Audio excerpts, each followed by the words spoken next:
경건이 무엇이라고 생각하십니까? 이렇게 물어보면 뭐라고 딱히 대답하기가 어려워요. 경건이 무엇일까요? 어떤 목사님이 경건해 보입니까? 저같이 보이면 좀 덜 경건해 보이죠? 좀 머리가 더 하얗게 새야 되고요.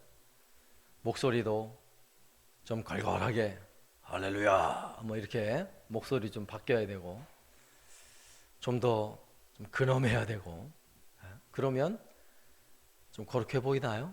경건해 보이나요? 사실 성경에서 말하는 경건은 외형적인 것을 말한다기보다는 내면에 있다는 사실을 우리가 깊이 생각해 보아야 합니다. 제가 이래봬도 제가 요즘에 이런 이야기를 종종 들어요. 이런 이야기. 어떤 이야기인지 제가 들려줄게요.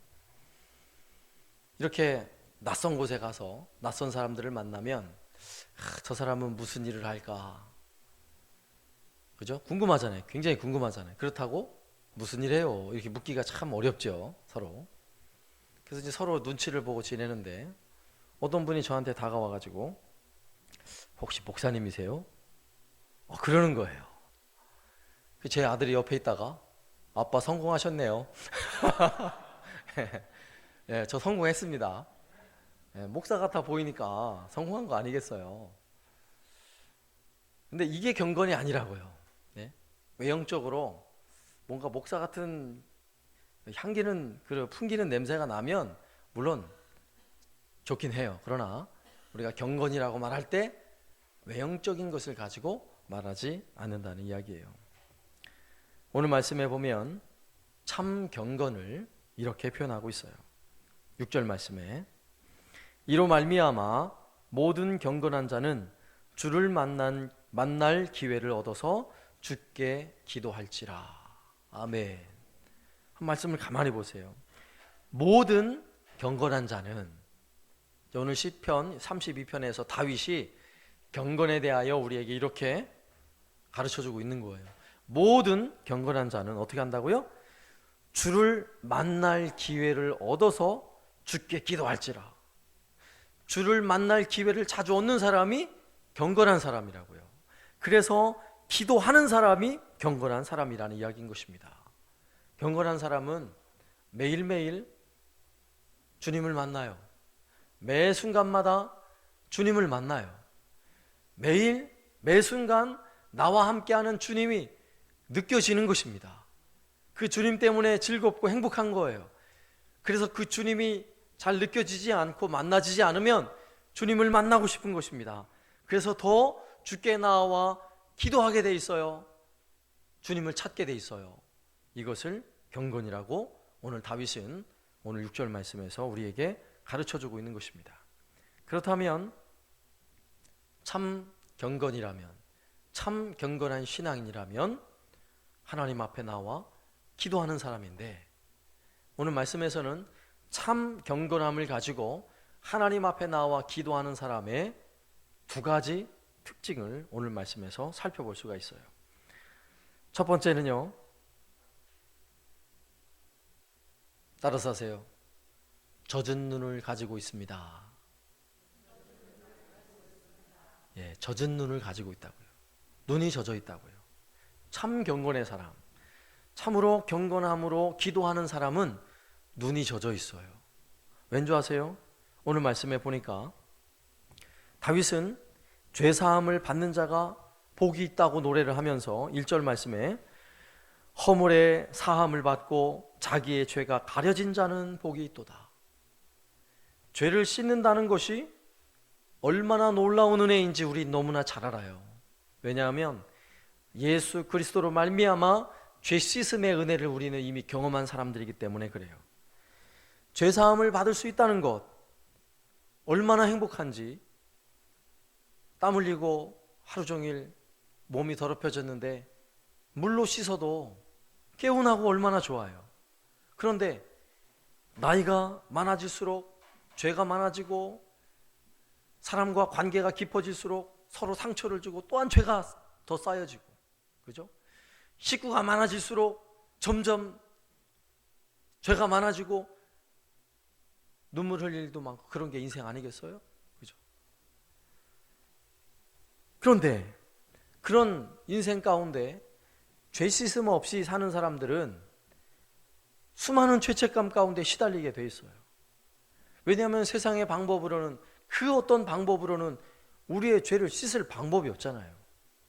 죄만 더할 뿐이지 죄를 씻을 방법이 없어요. 그러니까 살면 살수록 죄책감에 시달립니다.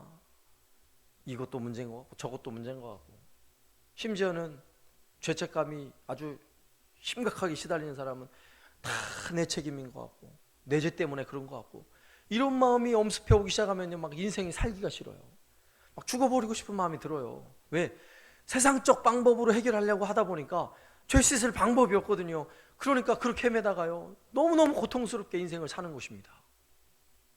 그런데 예수님을 만나고 예수로 말미암아 우리의 더럽고 추한 모든 죄를 깨끗이 씻습니다. 얼마나 큰 은혜예요. 얼마나. 세상으로 씻을 수 없는 그 더러운 죄들을 예수님의 보혈로 너무도 깨끗하게 씻어주셨어요. 그 죄를 하나도 기억해 하지 않으시겠다고 우리 주님이 말씀하세요. 이 죄 씻음의 은혜를 가진 사람들, 이 기쁨과 이 구원의 은혜를 세상의 어떤 기쁨과 비교할 수 있겠냐고요. 우리는 이미 예수로 말미암아 이 놀라운 은혜, 죄 씻음의 은혜를 경험한 사람들인 것입니다. 그런데 이렇게 죄 씻음을 받은 사람에게는 죄 씻음의 정말 자유함과 기쁨이 있는 것이 사실인데, 그러면 그렇다 그래서 죄 씻음 받은 이 마음 때문에 우리 눈에 눈물이 메말라 있어요? 그렇지 않아요. 우리에게 허락해 놓으신 이 죄 씻음의 은혜, 이 기쁨은요, 하나님 앞에 설 때마다 또 눈물 나게 해요. 우리의 눈이 젖게 만들어요. 왠 줄 아세요? 이미 죄 씻음의 큰 은혜를 경험해 보았기 때문에 내가 일상에서 짓는 어떤 죄를 할지라도 주님 앞에 나오면 주님이 씻는다는 사실을 믿잖아요. 그러니까 그 마음을 가지고 주님 앞에 나와서 하나님이 제 죄를 정말 깨끗이 씻어주셨는데 제가 또 죄를 지었습니다. 하나님, 이 죄도 씻어주실 줄로 믿습니다. 라고 기도할 때에 어떤 마음이 들겠냐고요. 그때 마음은 여전히 예수의 보혈로 씻으시는 그 놀라운 은혜가 내 더러운 마음과 삶의 죄들을 씻어내는 거예요. 이게 우리에겐 기쁨인 것입니다. 이게. 그죠? 그래서 참된 경건의 사람, 참된 경건으로 기도하는 사람의 눈은 그래서 젖어 있는 거예요. 잘못된 교리를 가리키는 이단 신앙에서는요, 구원의 기쁨을 가졌는데 뭘 회개하냐 그래요. 저 구원파에서 무슨 회개를 하냐 그래요. 맨날 왜 교회만 가면 눈물 흘리냐 그래요. 구원에 참된 기쁨이 없어서 그렇대요. 근데 그건 거짓 가르침이에요. 거짓 가르침. 새 옷을 샀어요. 아주 잘 입었습니다. 너무너무 마음에 들어요. 정말 깨끗하고 새 옷을 입었는데 음식을 먹다가 김치국물이 튀었어요. 기분이 좋아요? 김치국물 튀었는데 아무렇지도 않아, 이럴 사람 있어요? 굉장히 불쾌해요. 굉장히. 작업복에 튀는 건 막 신경 안 써요. 그런데 정말 예쁘고 깨끗한 옷을, 새 옷을 입었는데 김치국물 하나 튀어보세요. 몹시 속상해요. 몹시. 그 새 옷을 입고 더러운 계단에 그냥 걸터 앉을 수 있어요? 깨끗한 그런 옷을 입었는데 잔디밭에서 막 뒹굴 수 있어요? 그럴 수 없는 것입니다.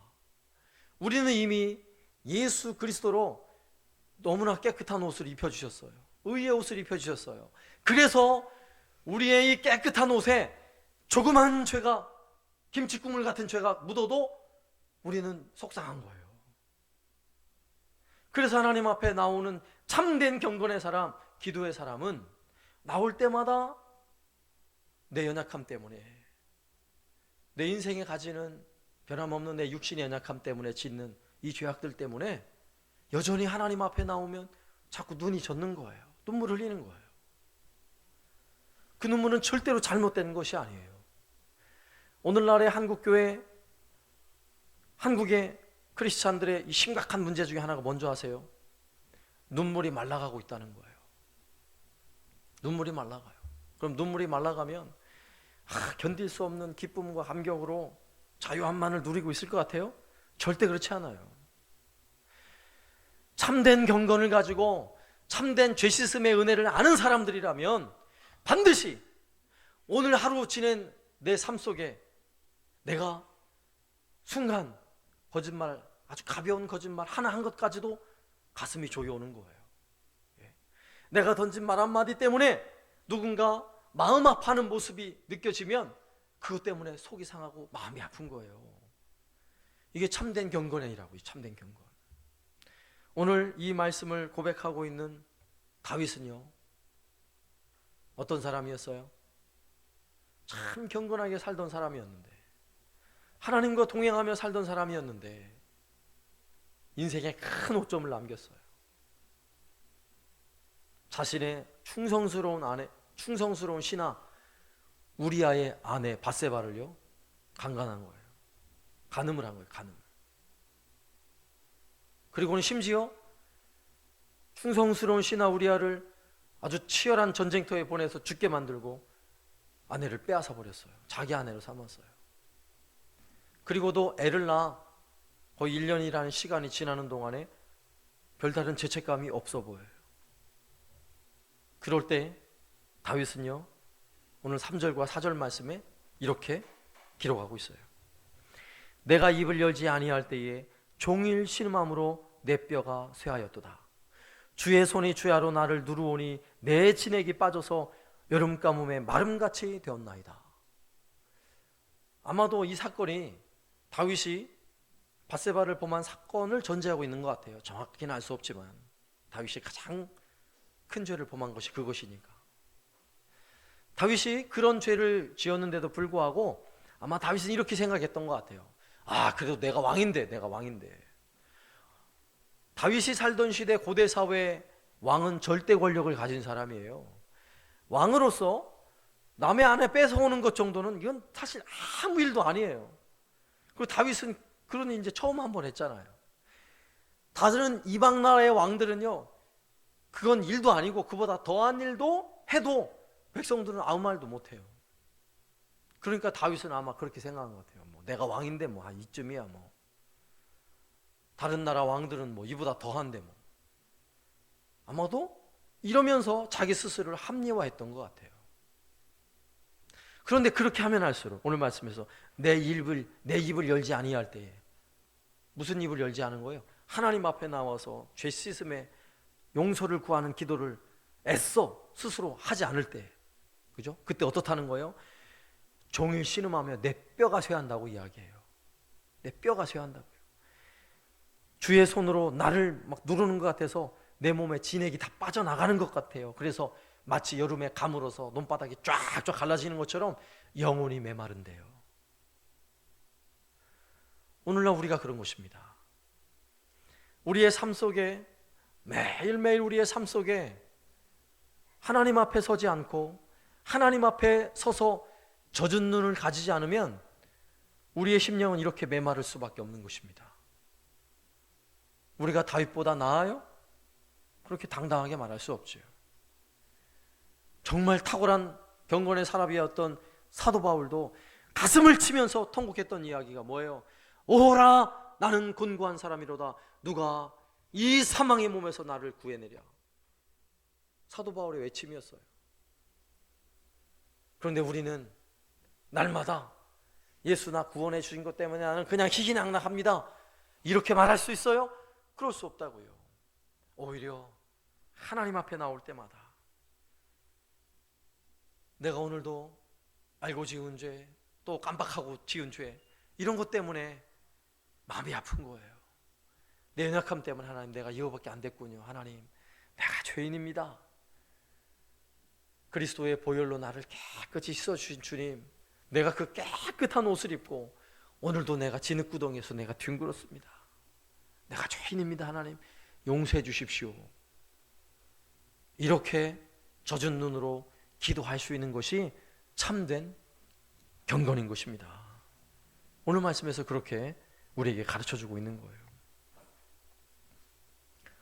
우리는 매일매일 주님이 우리에게 입혀주신 그 새 옷이 더럽혀진 것을 점검할 수 있어야 합니다.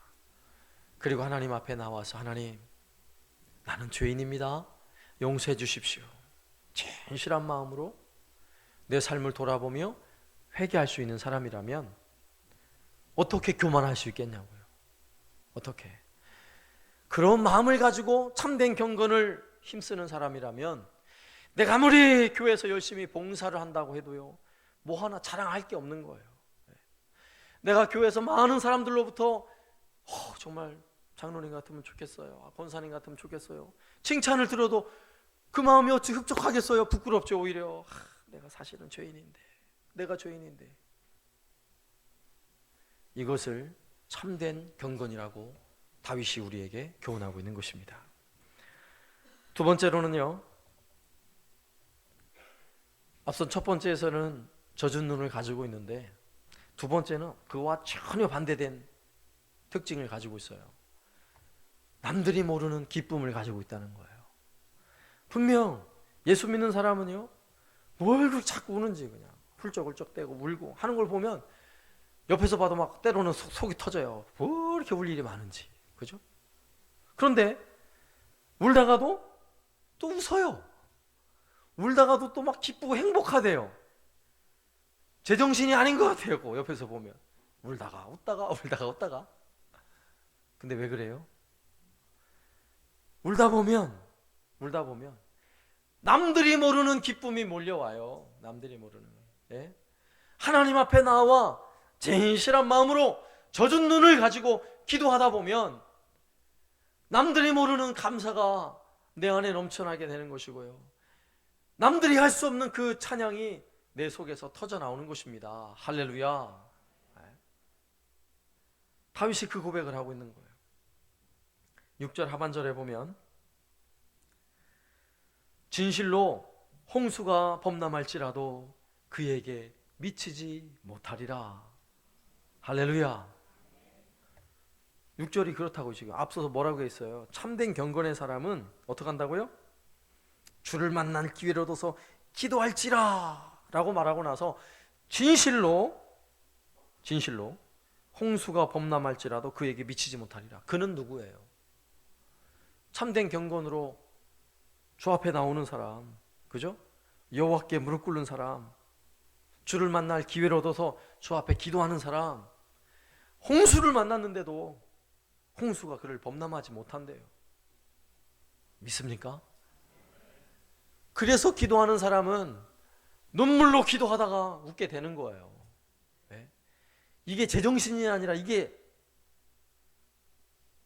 진짜 정신이에요. 진짜 정신. 시편에 한번 보시라고요. 시편 보면요, 울다가 웃다가 원망하다가 웃다가 불평하다가 찬양하다가, 이게 시편이잖아요. 시편. 우리가 그런 거예요. 우리가.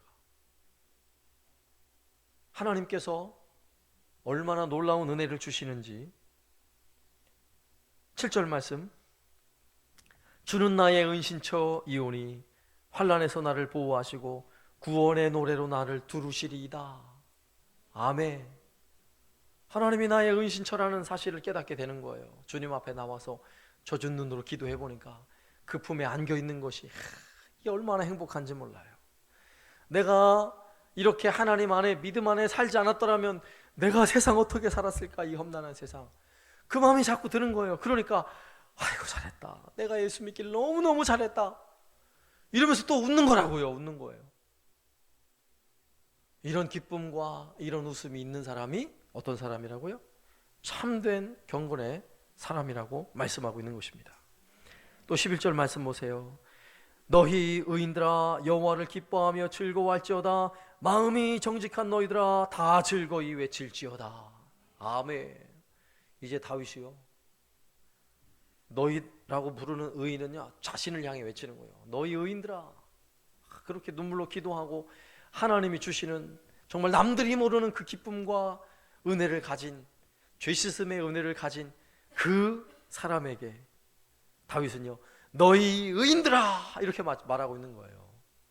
이것은 다윗이 말하고 있는 것이지만 하나님 앞에 나와 그렇게 기도하는 참 경건의 사람들에게 하나님은 오늘도 말씀하세요.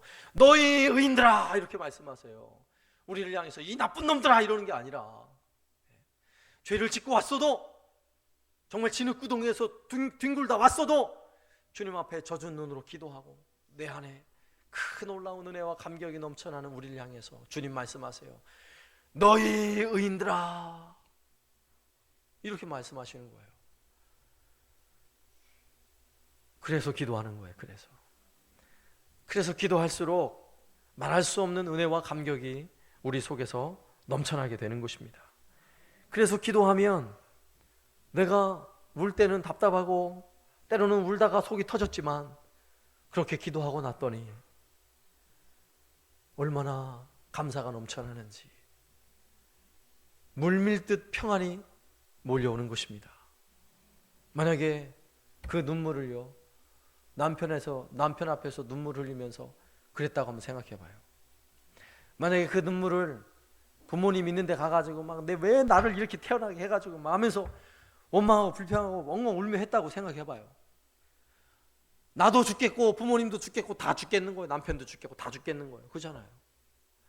뭐 해결될 일이 하나도 없어요. 그런데 하나님 앞에 나와서 울면 하나님이 우리의 마음을 다 씻어주시고 우리의 마음을 회복시켜주시고 우리에게 새 힘을 주시고, 그렇게 기도하고 났더니 우리 안에 큰 기쁨이 가득 차서 오늘 다윗이 고백하는 것과 같이 의인들아, 나를 향해 외치는 거예요.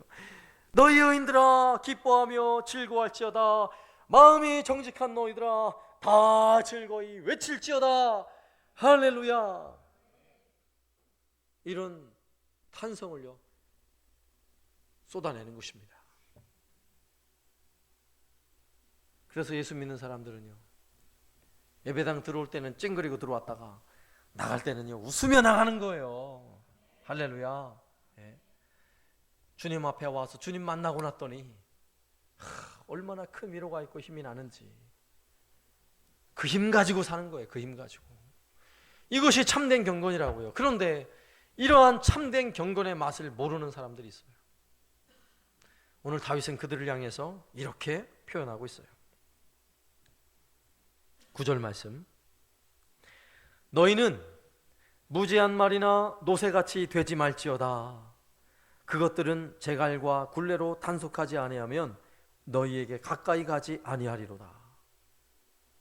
기도하지 않는 사람들, 참된 경건이 없어서 하나님 앞에 나오는 이 즐거움을 모르는 사람들, 하나님 앞에 나오되 젖은 눈을 잘 모르는 사람들, 그러한 경건을 잘 모르는 사람들, 어떤 사람들이라고요? 노새 같대요. 노새. 우리도 그런 말 있잖아요. 고집센 당나귀 같다고. 고집센 당나귀. 그죠? 당나귀가 짐을 싣고 가다가요 탁 멈춰 선대요. 딱 멈춰 서면 아무리 끌어도 꿈쩍을 안 해요. 꿈쩍을 안 해. 뒤에서 아무리 밀고 채찍으로 때려도 막 꿈쩍을 안 한대요. 꿈쩍을 안 해요. 이 고집센 당나귀예요. 누가 그렇다고요? 기도 안 하는 사람. 네?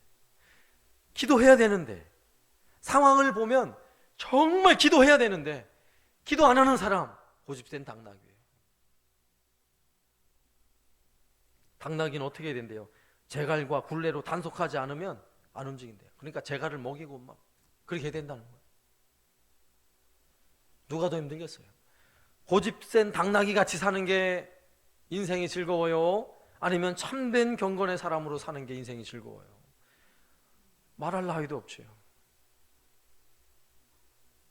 기도하지 않는 사람을 향해서 또 이렇게 말해요. 10절에 악인에게는 많은 슬픔이 있으나, 이제 다윗이요 기도하지 않는 사람을 향해서 악인이라고 말해요.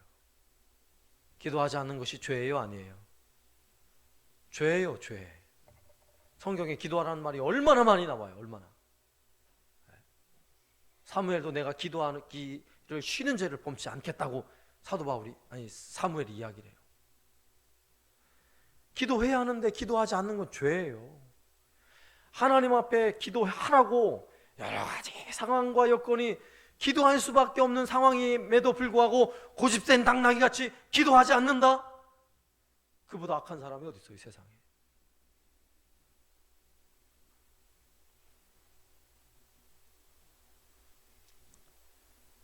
우리는 예수님을 믿는 사람으로서, 놀라운 은혜를 경험한 사람으로서 참된 경건을 위해 힘쓰는 저와 여러분 되시길 바랍니다. 예배를 드리는 일 너무너무 중요하고, 말씀을 열심히 듣고 은혜를 받는 것도 너무너무 중요해요. 성경을 열심히 읽는 것도 너무너무 중요해요. 그러면서 기도하지 않으면 뭐라고요? 고집센 당나귀인 것입니다. 그러면서 기도하지 않으면 하나님 뜻을 따르려는 사람이 아닌 거예요. 내 뜻대로 내 마음대로 살려는 사람인 거예요. 참된 경건은 하나님 앞에 즐거이 나오는 것입니다. 나올 때마다 젖은 눈으로 기도할 수 있어야 하는 거예요. 그리고 나면 물밀듯 밀려오는 하나님의 놀라운 은혜와 놀라운 평강이 내 삶을 덮는 거예요. 내 마음을 치유하고 내 인생의 수많은 고통과 아픔을 다 씻어내는 것입니다. 그리고 다시금 힘을 얻고 우리의 입술은 감사가 터져 나오는 것입니다. 하나님을 향한 아름다운 찬양이 넘쳐나는 것입니다. 이런 참된 경건의 삶을 살아가는 저와 여러분 되시기를 살아계신 예수님의 이름으로 축원합니다. 아멘.